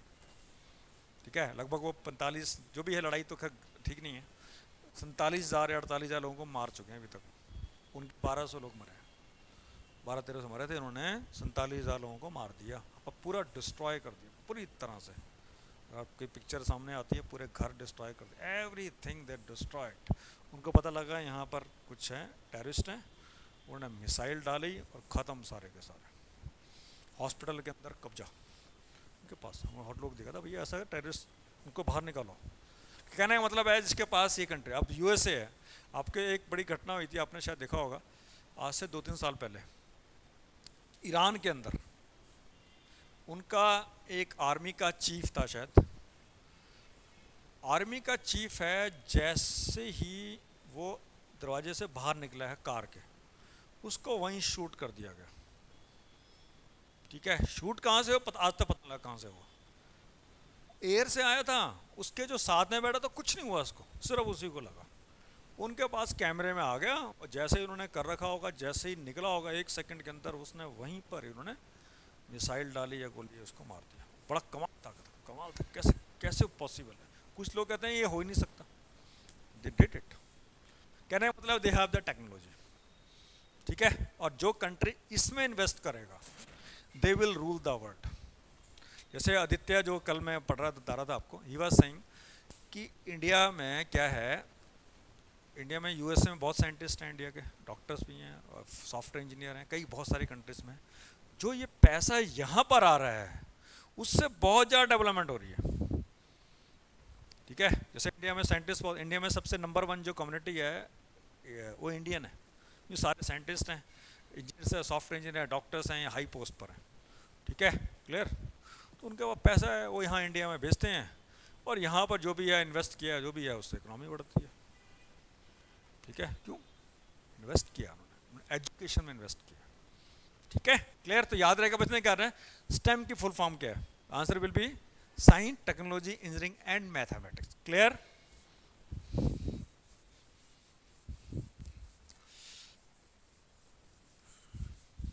चलो आपको एक चीज़ और सिखाते हैं, जब बात कर रहा था बाहर तो आगे, स्टेट बैंक ऑफ इंडिया है, एसबीआई।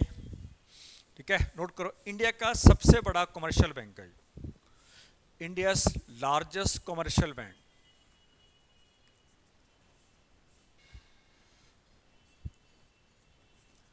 भारत का सबसे बड़ा वाणिज्यिक बैंक है ये, state bank of India.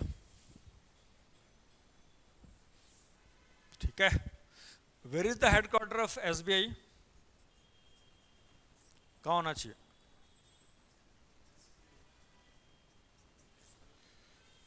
Mumbai. Note करो, हेडक्वार्टर, जितने भी बिग फाइनेंशियल इंस्टीट्यूशन है उनका सबका हेडक्वार्टर कहाँ है? मुंबई में।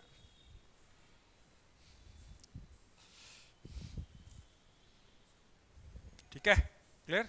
अच्छा, एक और एग्जाम में क्वेश्चन आता है कि एसबीआई का प्रीवियस नेम क्या था? What was the previous name of SBI? Bank of Baroda, अभी भी है बैंक ऑफ बड़ौदा, तो सेकंड लार्जेस्ट बैंक है इंडिया का वो।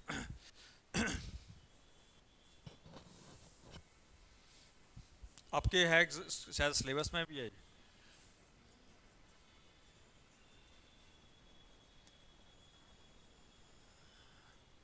इंपीरियल बैंक, इसका जो प्रीवियस नेम है वो है इंपीरियल बैंक।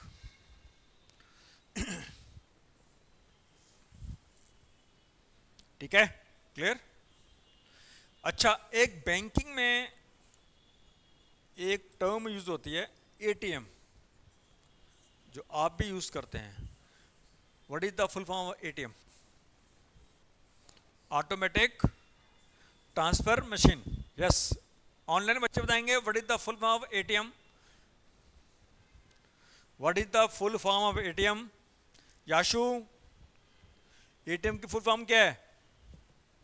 आप यूज करते हो डेली, आप घर के बाहर हैं, एटीएम के बगैर काम ही नहीं है आजकल। और कई बार जो जोन सुको सही तरह, ठीक है, कई बार होता है जो अगर कोई प्रोजेक्ट लॉन्च करते हैं रियल स्टेट में, कहता है एटीएम जस्ट 500 मीटर अवे। ठीक है, या फिर कोई भी ऐसे लॉन्च करते हैं तो मतलब कहने मतलब इतना इंपॉर्टेंट है एटीएम। ठीक है, जी रात को 12 बजे आपको जरूरत पड़ी कि जाना है, एटीएम नहीं है तो करो फट से गए और निकाल लिए, वैसे क्यों सुविधा होगी ना।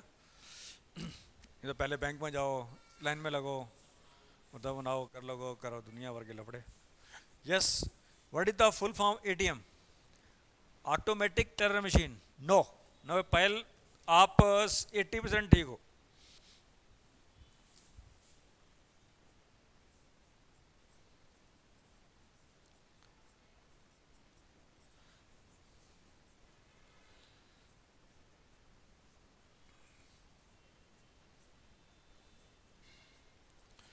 Automated teller machine, not automatic any time money, that is wrong. ठीक है, automated teller machine, automated teller machine. ठीक है, not automatic, it is automated teller machine, automated teller machine. ठीक है, क्लियर। और सबसे पहले इंडिया में जो एटीएम स्टार्ट किया था HSBC bank, Hong Kong and Shanghai banking corporation, सबसे पहले इंडिया में एटीएम स्टार्ट किया था।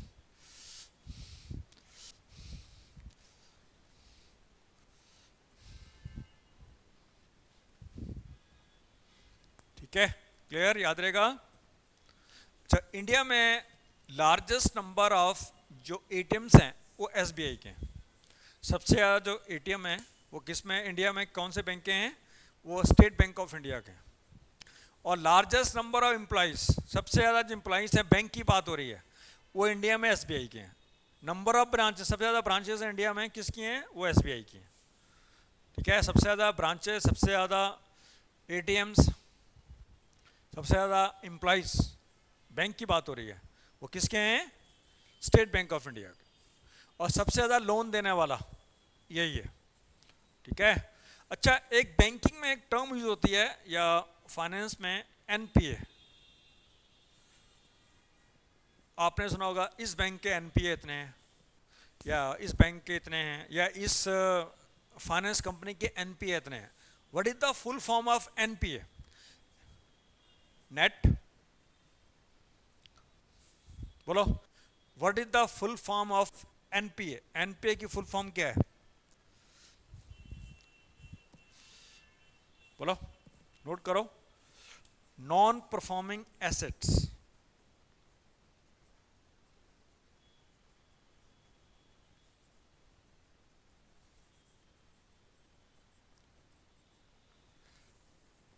ठीक है, non performing assets. Non performing assets, ये एनपीए होती क्या है? What is NPA? Non performing assets. चलो, आपने अकाउंटिंग पढ़ते हो बच्चा? अकाउंट्स पढ़ते हो ना? जैसे कोई भी ट्रेडिंग कंपनी होती है, ट्रेडिंग करते हैं, या फिर मैन्युफैक्चरिंग कंपनी होती है, आगे डेटर्स होते हैं, ठीक है, उनको सप्लाई करते हैं, जो भी है गुड्स है, जो भी है सर्विस देते हैं। तो अगर वो डेट्स रिकवर नहीं होते हैं तो क्या बोलेंगे उसको? क्या बोलेंगे टर्म्स? उस टर्म को क्या बोलते हैं आप? हाँ, उस टर्म को क्या बोलते हैं, समझा गया आपको? जैसे आप किसी प्रोडक्ट में डील कर रहे हो, कंप्यूटर जिसमें मान लिया मोबाइल में करते हो, आप बिजनेस कर रहे हो, आपने एक्स वाई जेड को सप्लाई कर दिया, वो कहता है कि वो पैसे नहीं दे पाता to do some reason, whatever reason, तो क्या बोलते हैं उसको? उस टर्म को क्या बोला जाता है?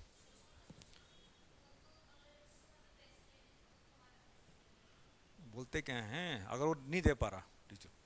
ओके, हाँ, क्या फिर क्या बोलते हैं उसको? ये तो मेरे क्वेश्चन यही है आपको, ठीक है, समझा? अगर सप्लाई कर दिया, बैड डेट्स, ठीक है, उसको बोलते हैं बैड डेट्स, ठीक है, समझ आ गया? बिल्कुल ब्लू क्लियर। लेकिन फाइनेंस कंपनी में और बैंक्स में क्या करता है? वो लोन देता है, अगर लोन वापस नहीं करता है उसको बोलते हैं एनपीए। Got it?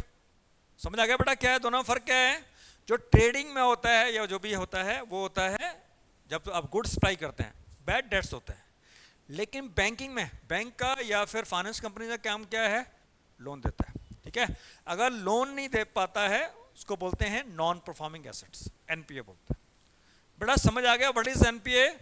एनपीए क्या होता है, समझ आ गया? फाइनेंस कंपनीज, जैसे कि और एग्जांपल है, कई कंपनीज हैं वो कार फाइनेंस का काम करती हैं। कई बार होता है कार, आज जॉब है, ऐसा कुछ चल रहा है, उसका जॉब नहीं है, चला गया बेचारा किसी का, तो क्या बोलेंगे उसको? एनपीए, ठीक है, उसका फाइनेंस का काम है। क्लियर? समझ आ गया? क्लियर। अब एनपीए होता कब है भाई? ताकि आपके लेवल के एनपीए के याद ने बता दिया क्या होता है।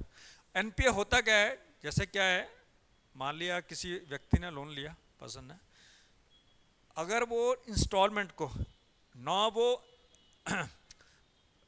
प्रिंसिपल अमाउंट देता है ना वो इंटरेस्ट देता है 90 डेज तक फ्रॉम ड्यू डेट, बैंक उसको कहाँ डाल देगा? एनपीए में, 90 डेज। समझ आ गया? क्लियर बिल्कुल, ठीक है। जैसे किसी के मान लिया किस्त ड्यू है 10, आज कितनी, 20 तारीख है ना, 19 है, 19 तारीख को ड्यू है, तो इसके बाद 90 डेज तक, 90 डेज के नहीं देता है, आज दे दिया, इसके बाद 90 डेज पर नहीं दे पाता है वो, तो बैड डेट्स मतलब, ठीक है, समझ आ गया? बस आपके लेवल कितना याद रखना एनपीए की फुल फॉर्म क्या होती है, ठीक है, क्लियर? समझ आ गया? बैड डेट्स और एनपीए में क्या डिफरेंस है? इसको बैड लोन्स ही बोलते हैं, इसको बैड लोन्स ही बोलते हैं बेटा, एनपीए को बैड लोन्स ही बोला जाता है। क्या बोलते हैं? Bad loans.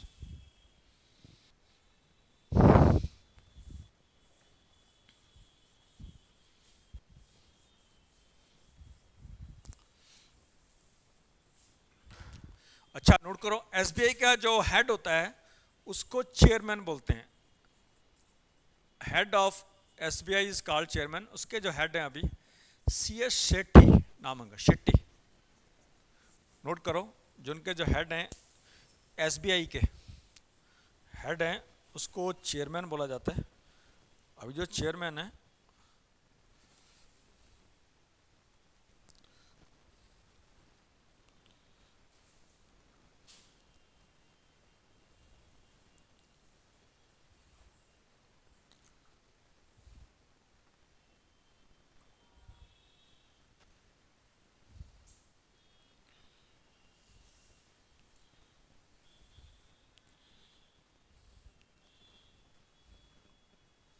यस ठीक है, C S C T correct है। अच्छा एक चीज बताओ, पब्लिक सेक्टर बैंक क्या होते हैं या पीएससी बोलते हैं? What are public sector banks? Public sector banks क्या होते हैं? हाँ ये बड़ा एनपीए के, अब समझ आया बच्चे एनपीए क्या होता है? अब इतना याद कर लो आपके लेवल की, एनपीए की फुल फॉर्म बता दिया मैंने। बैंक के और फाइनेंस कंपनी को बैड डेट्स होते हैं, उसको एनपीए बोलते हैं। भाई इतना कर लो आपके लेवल की, 90 डेज पर आपके लेवल का नहीं है, ठीक है समझ आ गया? क्या होता है एनपीए? क्या होता है बच्चों? बैंक के और फाइनेंस कंपनी का जो बैड डेट्स होते हैं, बैड लोन्स होते हैं, यानी कि लोन्स हैं वो वापस नहीं कर पा रहे, उसे क्या बोलते हैं? NPA, non performing asset. बेटा समझ आ गया आपको व्हाट इज एनपीए? पायल समझ आ गया या ठीक है इतना? हाँ, पब्लिक सेक्टर बैंक्स बोलते हैं जिसके अंदर गवर्नमेंट का जो शेयर होल्डिंग है 51% या मोर होती है, that is called public sector banks. ठीक है समझ आ गया?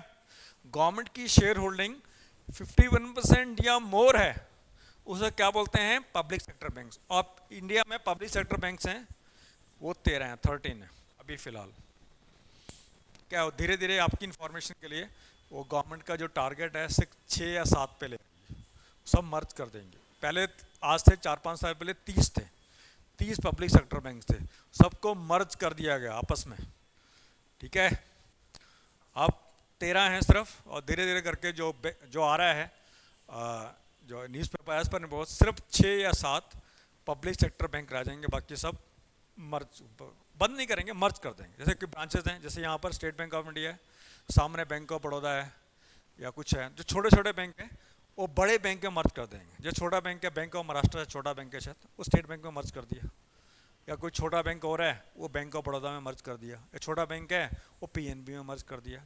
तो as per newspaper reports only वो हैं 6 या 7 पब्लिक सेक्टर बैंक रह जाएंगे।